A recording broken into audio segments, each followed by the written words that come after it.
Hi, welcome to the video diary again.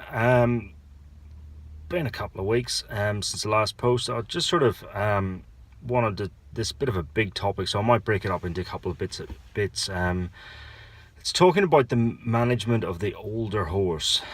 So I see a lot of lameness in different types of horses at different age groups, and they get different injuries at different times. And you can really categorize it into a couple of groups. You've got the early horses, they're just starting their career, so they're broken in and you get sudden onset lameness, stuff like that. That's more developmental abnormalities. Then you get the horses sort of 7 to 10 years of age that start to get a few little niggles, depending on what level they're up to, and you have to start managing those. And then you get the different type of horse, the real schoolmasters. They're sort of 14 years plus, and honestly they're worth their weight in gold, really, for the riders and for people, you know, to go to a different level. So some horses will be competing at the very top of the sport, or other horses will be dropped down a level or two and be doing a new role, sort of educating riders. Yeah, basically educating the riders. And you know, you're buying a horse that's got an ability and it's already competed at a high level and it's been dropped down a couple of grades for you to get the experience and learn how to ride the movements. So whether it's dressage, you know, the changes, the tempi changes, the pirouettes, the half passes, the piaffe passage.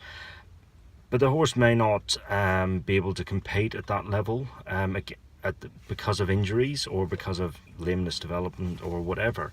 So I think it's a really big area to try and manage those horses to ensure longevity.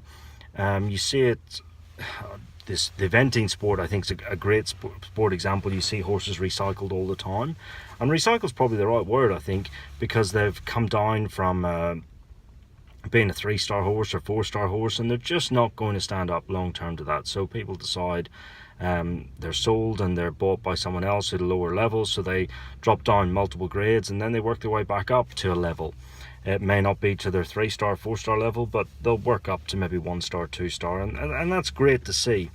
Show jumpers are the same. You know, they'll pass from a professional rider down to an amateur, and then they might end up in a junior team. So that's really important. So those horses all have different issues that you really need to manage, and I think it's important for people that are buying these types of horses to really think. In some ways you have to almost be smarter on how you work these horses, because they will have had lameness issues that you need to prevent happening again. So how do you do that? Well, I think you have to be smart. So in racing, we know that there's been plenty of studies done, and that's where the performance industry is a little bit lacking in these types of studies, that we reckon there's about 50,000 strides before we start getting lameness issues. 50,000 strides at greater than 14 seconds the furlong. So it's a pretty fast clip, but we know that number has been proven time and time again, and we see it in racing. Sort of once they start to hit that 50,000 number, you don't really know. It's not as if we have a pedometer on them. Would be nice though, wouldn't it? But the dressage horses and the show jumpers, you have to sort of manage them, and you have to think how you're going to ride them and how you're going to manage their issues. So example is a dressage horse that's got a hock problem or a hind limb suspensory. That horse can still do the job and can still do a lot of work, but you have to be careful how you manage it. So you do horses that have got proximal suspensory pain or hock pain or coffin joint pain.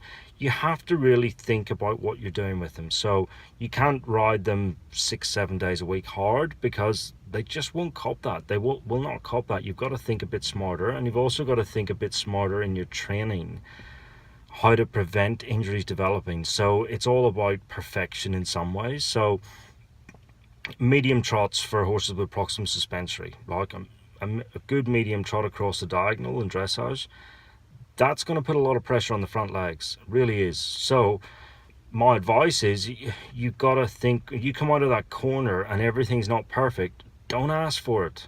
Don't ask for it, please. Circle, do it again. Ask for 3 or 4 strides of it. Don't ask for 15 strides of it. You know, it's stuff like that. It's the repetition in these older horses, and the performance industry is a big cause of lameness. So I understand I've been a rider as well. Don't ride anymore, but I've been a rider, and that great feeling, you know, that beautiful medium trot, it's a beautiful feeling to feel. but don't feel it too often.